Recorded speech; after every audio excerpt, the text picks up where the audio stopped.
할렐루야. 주님의 은혜와 평강이 성도님들 가정과 일터마다 함께 하시기를 축원합니다. 옆 사람과 인사 나누겠습니다. 마라나타. 한 주간도 마라나타 이 믿음으로 사셨습니까? 아멘. 우리 주님 다시 오심을 기다리며 살아가는 저희들 되기를 원합니다. 오늘 주신 말씀 의지해서 선교의 문을 여는 사람들, 이런 제목으로 말씀을 증거하려고 합니다.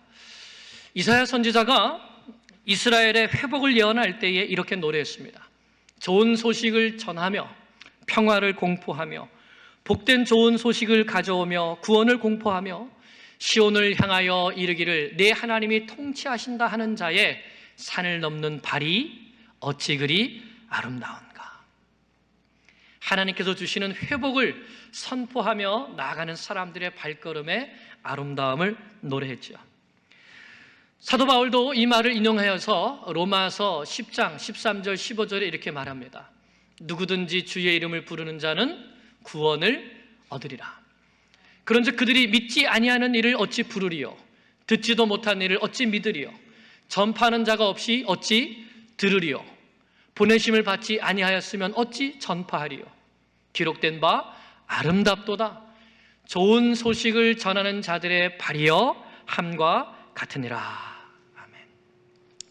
이 세상에서 가장 아름다운 발이 있다면 바로 예수 그리스도의 생명의 복음을 전파하는 발입니다. 우리는 사도행전의 말씀을 들으면서 복음의 발걸음이 얼마나 아름다운가를 보고 있습니다. 생명을 살리는 그 발걸음.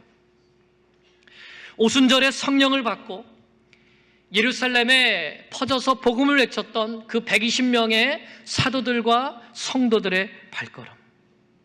핍박으로 인해서 흩어졌지만 가는 곳마다 복음을 전했던 주의 제자들의 발걸음. 그 중에 안디옥까지 가서 이방인들에게 복음을 전했던 그 발걸음. 비록 그 발걸음이 누구의 발걸음인지 성경에 기록되어 있지는 않지만 그 발걸음이 복음을 세계로 뻗어나가게 하는 기초를 놓았습니다. 얼마나 아름다운 발걸음입니까? 여러분의 발걸음도 그렇게 아름다운 발걸음이 되기를 축복합니다. 예수 십자가의 복음을 들고 나아가서 생명을 구원하는 아름다운 발걸음이 되시기를 축복합니다. 사도행전은 크게 두 부분으로 나눌 수가 있습니다. 첫째는 1장부터 12장까지 베드로 사도를 중심으로 해서 예루살렘과 온 유대와 사마리아에 복음이 전파되는 것을 기록했습니다. 그리고 이제 오늘 말씀 23장부터 28장까지는 사도 바울을 중심으로 하여서 어떻게 복음이 온 세상 땅끝까지 전파되는가를 기록하고 있습니다. 그래서 이 부분을 바울 행전이라고도 부릅니다. 사도 바울의 1차, 2차, 3차 전도 여행이 기록되어 있고 또 로마에게까지 가서 복음을 전하는 일이 기록되어져 있습니다. 바로 이 아름다운 발걸음을 통해서 복음이 이스라엘을 넘어 온 세계로까지 퍼져나가게 된 것이죠. 그런데 바울이 이방인에게 복음을 전하기 전에 먼저 이방 선교의 포문을 연 사람이 있습니다. 누굴까요? 베드로 사도이죠. 사도행전 10장에서 하나님께서 보자기 환상을 보여주시면서 베드로를 고넬료의 집으로 보내셨습니다. 베드로가 순종해서 갔을 때에 성령께서 말씀을 듣는 모든 이방인들에게 내려오셔서 베드로는 그 광경을 보면서 이방인들에게도 성령 부어주심을 보고 놀라고 그리고 그들에게 세례를 베풀었죠. 그래서 베드로를 통해서 이방 선교의 문을 여셨습니다. 그리고 우리가 지난번에 사도행전 지금 쭉 공부하면서 보지 않고 지나온 말씀이 있는데 사도행전 11장 1절부터 18절까지 말씀을 우리가 그냥 건너뛰었습니다. 오늘 말씀을 볼 때 같이 보려고 그렇게 했는데 한번 보겠습니다. 사도행전 11장 1절입니다.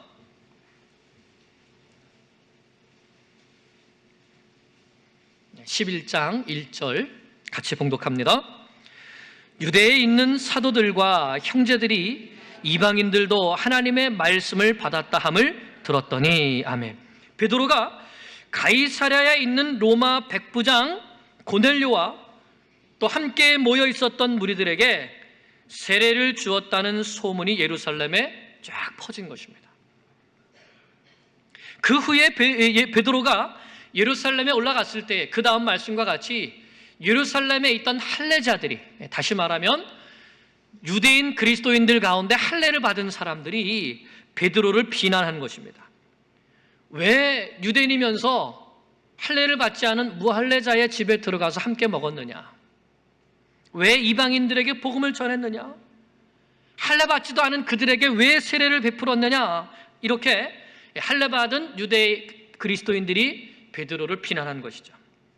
왜냐하면 그들은 이방인에게는 구원이 없다고, 그래서 이방인들에게는 복음을 전할 필요조차 없다고 굳게 믿고 있었기 때문이죠. 이들이 베드로를 이렇게 비난할 때에 베드로는 전혀 당황하지도 않고, 그렇다고 해서 또 그들에게 분을 내지도 않고 자기에게 있었던 일들을 차근차근 설명합니다. 그것이 5절부터 17절까지 말씀입니다. 그 긴 설명을 보면 베드로 속에 유대인들에게만 구원이 있다고 하는 이 유다이즘이 완전히 깨어진 것을 볼 수 있습니다. 간단하게 그 말씀을 요약하면, 하나님께서 내게 환상을 보여주셨고 또 성령께서 나에게 의심하지 말고 그들을 따라가라고 하셨다.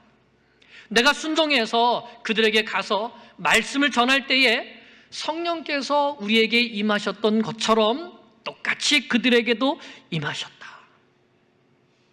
우리는 이 말씀을 통해서 베드로 안에 복음은 유대인만을 위한 것이 아니라 온 세계 만민을 위한 것이라는 이 복음의 보편성이 견고하게 뿌리내리고 있음을 알 수 있습니다. 이방 선교의 정당성뿐만 아니라 이제는 이방인에게도 복음을 전해야 되는 것을 확신하고 있었던 것이죠. 그래서 17절에 이렇게 말씀합니다. 17절 같이 봅니다. 시작. 그런즉 하나님이 우리가 주 예수 그리스도를 믿을 때에 주신 것과 같은 선물을 그들에게도 주셨으니 내가 누구이기에 하나님을 능히 맡겠느냐 하더라. 하나님께서 우리와 똑같이 그들에게도 성령으로 선물을 주셨는데 내가 누구기에 감히 하나님을 맡겠느냐. 이 한마디의 말이 비난하던 모든 사람들의 입을 막아버렸습니다.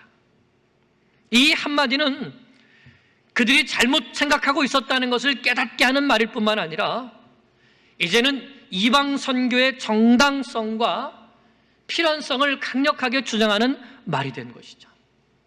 내가 누구에게 하나님을 능히 맡겠느냐. 하나님이 그렇게 하셨다는 것이에요. 이 말을 듣자 사람들은 하나님께 영광을 돌리면서 이렇게 말합니다. 18절. 그들이 이 말을 듣고 잠잠하여, 즉 더 이상 베드로를 비난하지 않고 하나님께 영광을 돌려 이르되 그러면 하나님께서 이방인에게도 생명을 얻는 회개를 주셨도다 하니라. 아멘. 하나님께서 이방인들에게도 성령의 역사를 허락하신 것을 인정하고 하나님께 영광을 돌리며 이제는 그들에게도 복음을 전파해야 한다는 사실을 인정했던 것입니다. 자기들의 뜻이 아니라 하나님의 뜻에 순종하기로 결단했던 것이죠. 결국 이 사건으로 인하여서 이제 유대인들 그리스도인 가운데 이방인에게도 구원이 있다. 그러므로 그들에게도 복음을 전해야 된다라는 이러한 이 사실들이 퍼져나가게 됩니다. 그래서 20절에 보면 몇몇 사람들이 안디옥에까지 가게 되고 그리고 거기에서 헬라인들에게까지 주 예수를 전파한 것이고 그로 인해서 안디옥 교회가 탄생하게 되었고 세계 선교를 감당하는 교회로까지 성장하게 된 것입니다. 사랑하는 여러분, 복음은 온 세상 만민을 위한 복음입니다. 우리끼리만 나누고 말 복음이 아니라 온 세계 만방에 전파되어 모든 사람들이 믿고 구원받아야 하는 큰 기쁨의 좋은 소식입니다. 하나님께서는 이방 선교의 문을 활짝 여는 천국의 열쇠로 베드로를 사용하셨습니다. 그를 통해 유대주의를 깨뜨리시고 유대인들만의 교회가 아니라 온 세상 만민의 교회가 되도록 문을 활짝 열으셨습니다. 교회는 하나님의 교회입니다. 교회는 성령의 인도하심에 순종해서 온 세상 열방으로 복음을 들고 나아가야 합니다.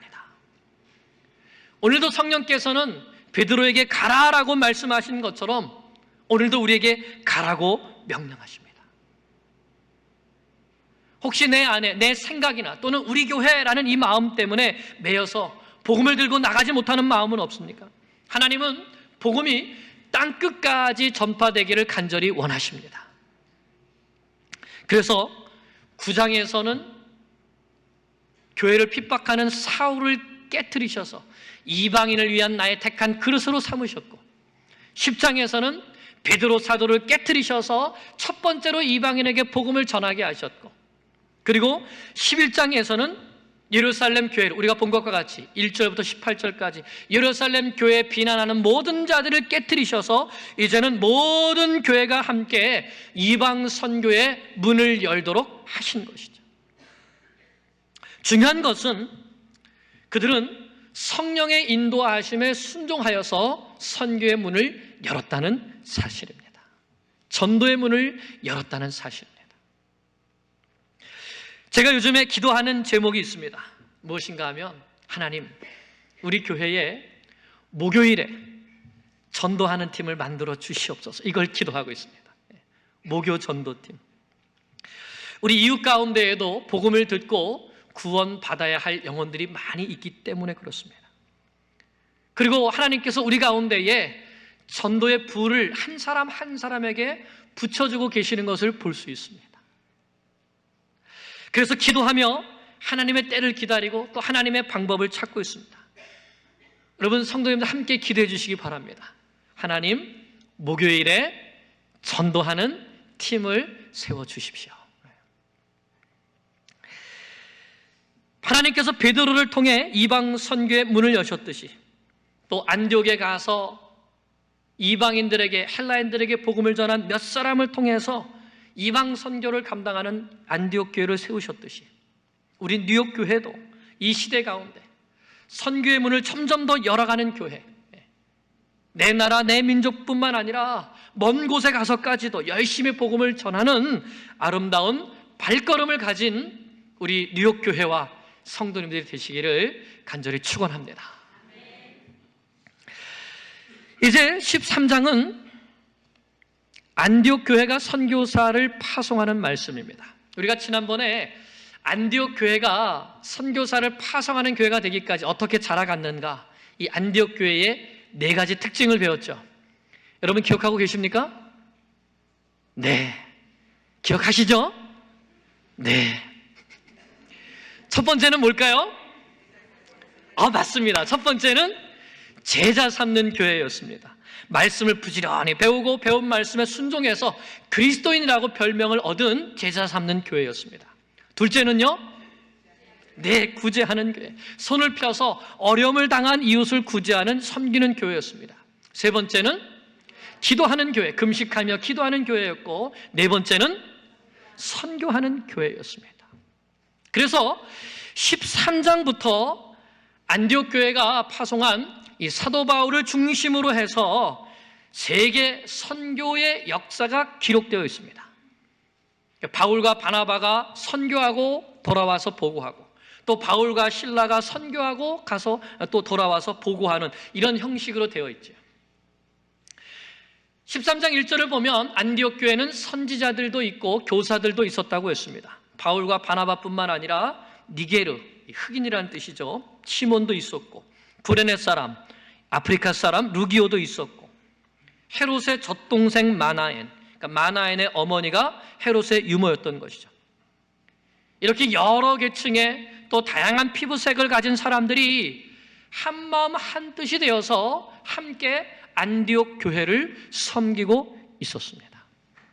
우리 교회처럼요. 이처럼 주를 섬겨 금식할 때에 성령께서 계시를 주시는데 내가 불러 시키는 일을 위하여 바나바와 사울을 따로 세우라 하셨습니다. 중요한 것은 누가 이 명령을 내리셨는가? 성령님께서 내리셨다는 것입니다.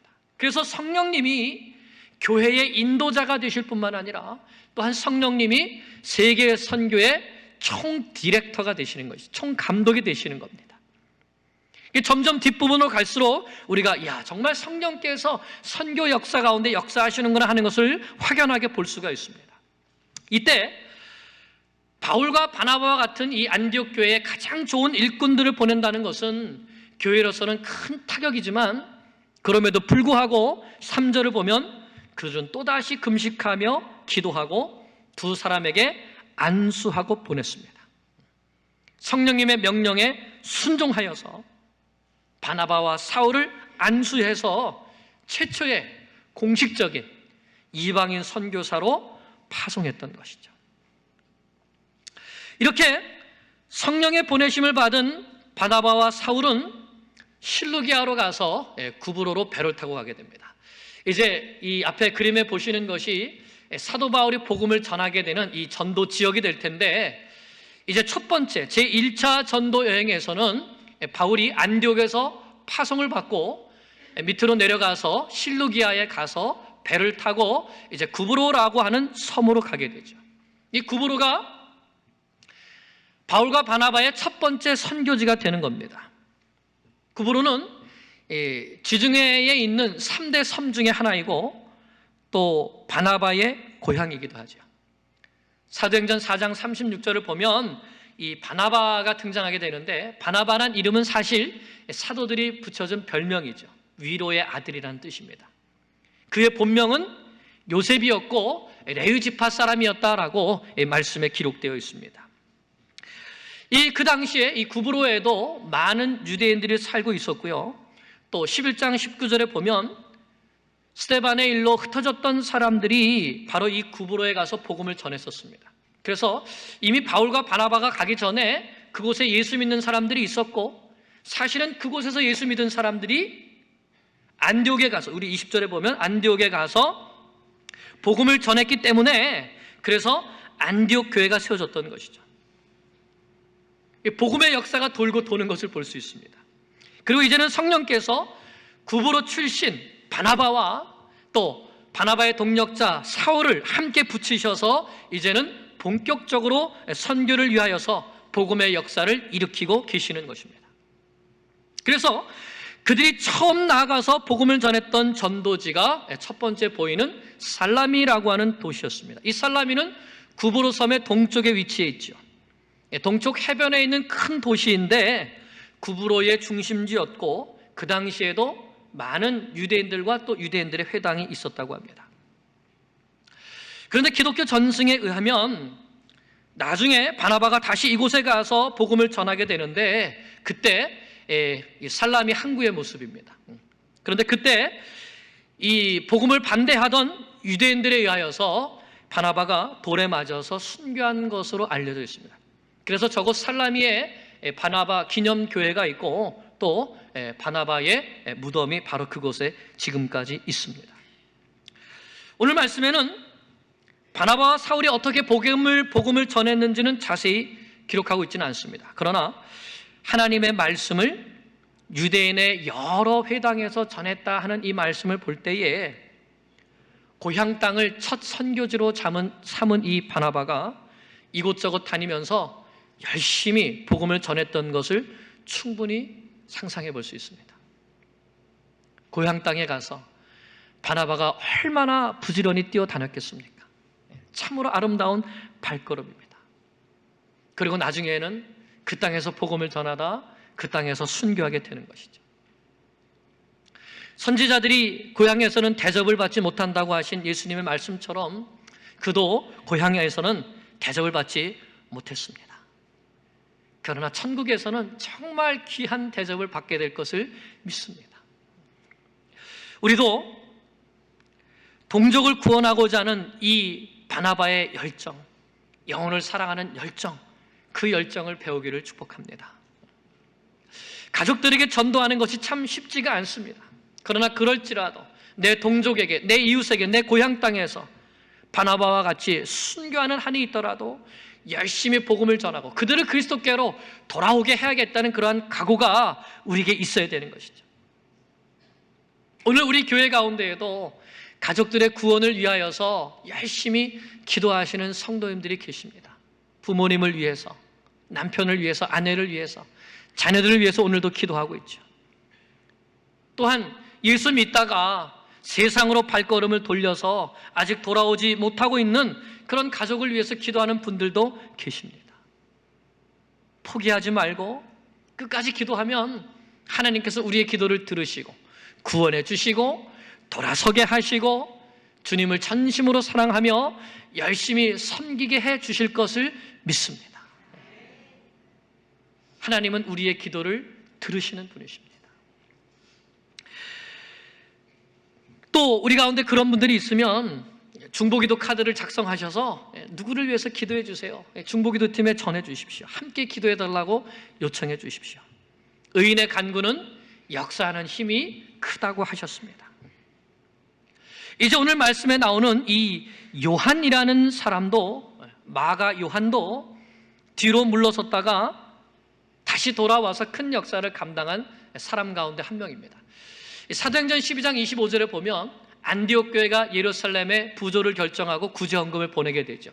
그 헌금을 바나바와 사울이 가지고 가게 되는데, 이제 바나바와 사울이 예루살렘에서 구제 헌금을 다 전해주고 그리고 돌아올 때에 마가라 하는 요한을 데리고 안디옥에 돌아온 것입니다. 또 오늘 13장 5절을 보면 바울과 바나바가 1차 전도여행을 가게 될 때에 이 마가라고 하는 이 요한을 수행원으로 두고 함께 전도여행을 따라가게 하는 것을 보게 됩니다. 마가가 바나바와 사울을 함께 다니면서 수종 들었던 것이죠. 그리고 골로새서 4장 10절을 보면 이 바나바의 생질 마가라고 나오죠. 즉 이 마가는 바나바의 조카였던 것입니다.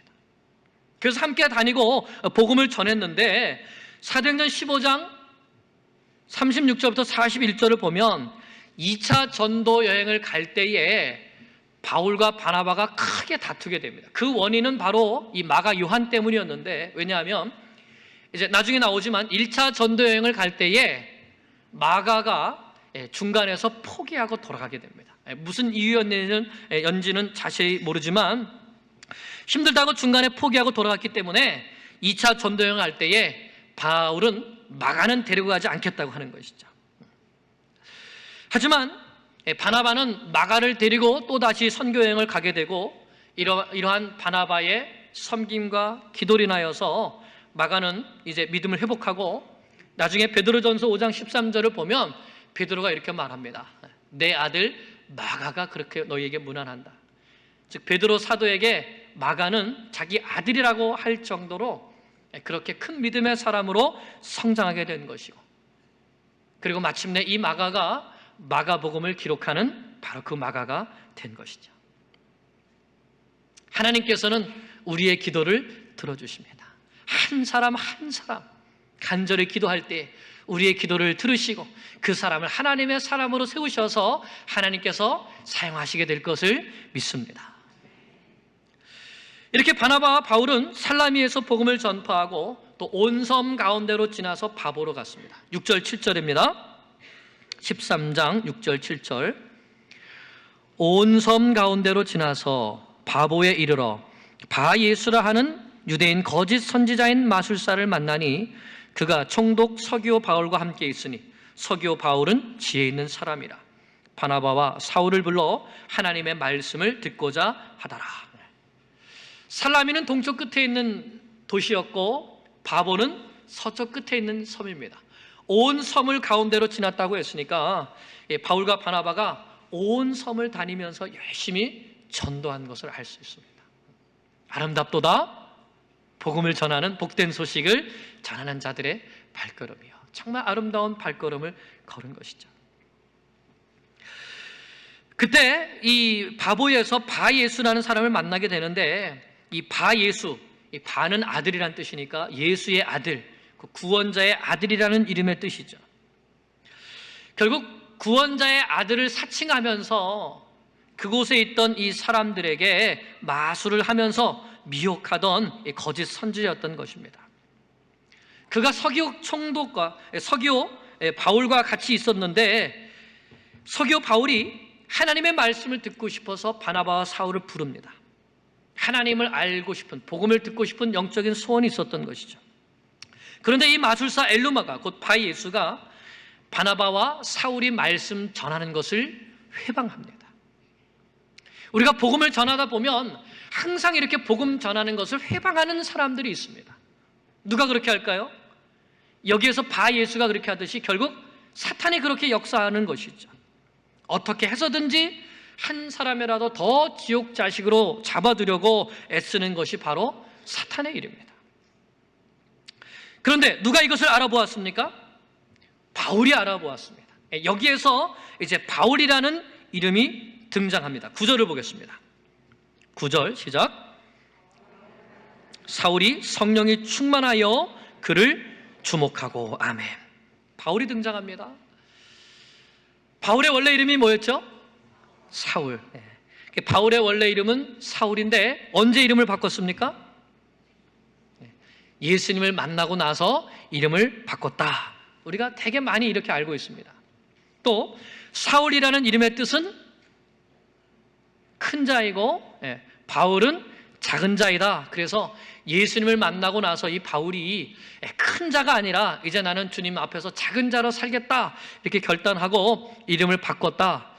이런 이야기가 많이 들려지고 있습니다. 그런데 우리가 성경을 자세히 살펴보면 그런 것 같지 않습니다. 왜냐하면 첫 번째로 이 사울이란 이름, 이 이름은 히브리식 이름인데 사울이라는 이름의 뜻은 간구하다, 요청하다 이런 뜻입니다. 큰 자라는 뜻이 없어요. 이스라엘의 첫 번째 왕이 누구죠? 사울입니다. 이스라엘 백성들이 왕을 달라고 요청해서 주신 왕이 바로 사울이죠. 큰 자라는 뜻이 없어요. 바울이라는 이름은 로마식 이름입니다. 작은 자라는 뜻은 맞습니다. 그러니까 바울이 사울에서 바울이 됐다, 큰 자에서 작은 자로 됐다는 것은 일단 그 이름의 뜻에서 맞지 않고요. 그리고 또 한 가지, 그러면 언제 이름을 바꿨냐 할 때에 이 다메섹 도상에서 예수님을 만난 다음에 바꿨다라고 생각하는데, 사실은 오늘 13장 9절에 처음 이름이 등장하죠. 그러니까 지금 이때는 다메섹 회심 사건으로부터 약 10수년이 지난 다음입니다. 그러니까 예수님을 만나고 난 다음에 이름을 바꿨다 하는 것도 사실은 성경으로 보면 맞지 않는 것이죠. 우리가 9절에서 봤듯이 바울을 말할 때에 바울이라고도 하는 사울이라고 이렇게 말합니다. 이 말씀으로 보아서 사울에게는 원래부터 바울이라고 하는 로마식 이름이 있었다고 우리가 봐야 되겠죠. 왜냐하면 바울은 날 때부터 로마 시민권을 가지고 있는 사람이었습니다. 그러니까 날 때부터 로마 이름이 있어야 되는 것이죠. 그래서 이 바울이라고 하는 이름은 새로 지은 이름이 아니라 사울의 로마식 이름인데, 이방인들에게 복음을 전하는 이 선교 여행을 시작하면서부터 자기 이름을 사울이 아니라 바울로 바꾼 것이죠. 그래서 오늘 서기오 바울에게 복음을 전하면서 이 바울이라고 하는 사울이 이렇게 나오는 것을 볼 때에 우리가 쉽게 생각해 볼 수 있지 않을까요? 당신 이름도 바울입니까? 제 이름도 바울입니다. 이렇게 이방인들이 이해하기 쉽고 또 부르기 쉬운 그러한 이름으로 부르면서 선교 여행을 하게 된 것입니다. 무엇을 위해서? 복음을 위해서, 선교를 위해서 그렇게 한 것이죠. 그래서 이제부터는 사울이라는 이름은 사라지게 되고 바울이라는 이름으로 선교의 역사를 써내려가게 됩니다. 이때 바울이 성령으로 충만하여 바예수 안에 이 역사하는 이 사탄의 괴계를 알아보고 책망하죠. 10절 11절에 보면 모든 거짓과 악행이 가득한 자요, 마귀의 자식이요, 모든 의의 원수요. 바예수를 꾸짖는 겁니다. 주의 바른 길을 굽게 하기를 그치지 아니하겠느냐. 보라, 이제 주의 손이 내 위에 있으니 내가 맹인이 되어 얼마 동안 해를 보지 못하리라. 바울이 선포했습니다. 그러자 그 바울이 선포한 대로 성령께서 역사하셔서 즉시 안개와 어둠이 그를 덮어서 앞을 보지 못하게 되고 인도할 사람을 두루 찾는지라. 이 복음의 원수를 우리가 어떻게 대적해야 되는가를 가르쳐 주신 것입니다. 복음의 원수는 좋게 타이를 대상이 아니라 말씀으로 기도로 물리쳐야 될 원수인 것이죠. 성령께서는 바울에게 이것을 분별하게 하셨고 바울의 말대로 역사하셔서 원수를 물리치게 주신 것입니다. 이를 통해서 서기오 바울을 얻게 되었습니다. 그가 믿고 또 주 예수에 대한 가르침을 기쁘게 배우게 되게 되죠. 우리가 복음을 전하다 보면 복음의 원수들을 만나게 됩니다. 복음의 역사를 회방하는 사람들을 만나게 됩니다. 그때 우리는 바울과 같이 담대하게 주 예수의 이름으로 선포하고 무찌를 때에 복음의 역사가 바로 우리 가운데 힘있게 나타나게 되는 것을 믿습니다. 그러므로 복음의 원수는 결코 두려워해야 할 대상이 아닌 것입니다. 복음을 전하다 원수 같은 사람들을 만난다 할지라도 우리 주 예수 그리스도의 이름으로 담대하게 선포하며 승리하는 믿음의 용사들이 되어야 하는 것이죠. 이런 복음의 원수와 함께 싸울 바울과 같은 성령 충만한 영적인 군사들이 오늘 우리 이 시대에도 필요합니다. 교회가 살아있으려면 영적인 분별력을 가지고 또 영적인 분노를 가지고 복음을 들고 나아가서 맞서 싸우는 영적 군사들이 있어야 됩니다. 제자 훈련이 바로 그런 영적 군사를 세워내는 훈련입니다. 그래서 바울 사도도 이제 가는 곳마다 복음을 전하고 그것에 그치지 않고 교회를 세우고 또한 거기에서 제자들을 따로 세워서 훈련시키면서 복음의 일꾼들로 믿음의 용사들로 삼아가게 되는 것이죠. 또한 그들을 통하여서 복음을 전하는 아름다운 발걸음이 온 세상 땅끝까지 계속 이어지게 되는 것입니다. 할렐루야. 사랑하는 여러분, 이렇게 바울과 바나바의 1차 전도 여행이 시작되었습니다. 이 아름다운 선교의 발걸음이 시작되기까지 하나님은 바나바를 준비하셨고 사울을 회심시키시고 준비하셔서 이제 이 두 사람의 힘을 합하여 선교하는 교회 안디옥 교회를 든든히 세우게 하셨습니다. 그리고 이제는 이 둘로 하여금 세계 선교의 발걸음을 떼게 하셨습니다. 하나님은 선교하시는 하나님이십니다. 사랑하는 여러분, 우리가 이제 이 하나님의 뜻을 받들어서 이 세상 곳곳에 나아가 복음을 전하는 아름다운 발걸음이 되시기를 축복합니다. 먼저는 우리의 가족에게, 아직 주께로 돌아오지 못한 가족에게, 또는 주께로부터 돌아선 가족에게 열심히 기도하며 이 복음의 말씀으로 인하여 그들이 다시 돌아와 그들도 우리와 같은 복음의 발걸음으로 세워질 수 있도록 우리가 기도해 나가야 되겠습니다. 또 우리의 가까운 곳뿐만 아니라 산을 넘고 바다를 건너 먼 곳까지 아름답고 복된 이 기쁨의 소식을 전하는 아름다운 발걸음으로 평생을 살아가시는 주의 성도들과 우리 뉴욕교회가 되기를 주의 이름으로 간절히 축원합니다. 아멘. 기도드리겠습니다.